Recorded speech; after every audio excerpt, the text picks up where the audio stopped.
मित्रांनो, आज आपण स्कॉलरशिप परीक्षेसंदर्भात आपण काही उदाहरणांची प्रॅक्टिस करणार आहे आणि काठिण्य पातळी कशी विचारली जाते पण ते उदाहरण कसे सोपे असतात हे आपल्याला इथे पाहायचं आहे. उदाहरण सोपे असते, फक्त दिसायला कठीण असतात पण सोडवायला अगदी सोपे जातात. आपण ते उदाहरण पाहूनच भीतो. आपली भीती नाहीशी करण्यासाठी आपण इथे सराव घेणार आहे. तर विद्यार्थी मित्रांनो, इथे square root of 14 plus square root of 2 plus square root of 1 plus square root of 9 हे एक्झाम्पल आहे. याला सॉल्व कसं करायचं? सॉल्व करणे अगदी सोपं आहे. पहा, आता इथे आपल्याला हे एक्झाम्पल सॉल्व करायचं आहे. तर सर्वप्रथम आपण काय करू? Square root of 14 plus square root of 2 plus square root of 1 plus, आता मला सांगायचं स्क्वेअर रूट ऑफ 9 किती होईल? इथं स्क्वेअर रूट ऑफ 9 किती होईल? स्क्वेअर रूट ऑफ 9 3 किती होते? 3. ओके, आता पहा, आपण 9 चं स्क्वेअर रूट काढलं. आता आपण काय करायचं? स्क्वेअर रूट ऑफ 1 प्लस 3 करायचं, बेरीज करायचं.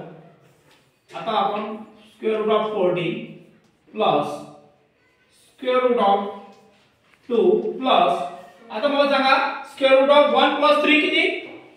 सांगा 4. राईट, किती? 4. ओके, आता आपण इकडे पाहू. सांगा, हे जे गणित आलेलं आहे,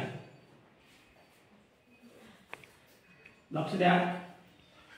आता आपले एक्झाम्पल काय? Square root of 14 plus square root of 2 plus square root of, आता मला सांगा स्क्वेअर रूट ऑफ 4 किती होते? स्क्वेअर रूट ऑफ 4 2 किती? 2. इथं 2 लिहून टाका, स्क्वेअर रूट लिहून जाते. आता पहा, स्क्वेअर रूट ऑफ 14 प्लस, आता मला सांगा स्क्वेअर रूट ऑफ 2 प्लस 2 किती होते? 4. राईट, किती? 4. राईट. आता सांगा, आता स्क्वेअर रूट ऑफ 14 प्लस, आता स्क्वेअर रूट ऑफ 4 किती होते?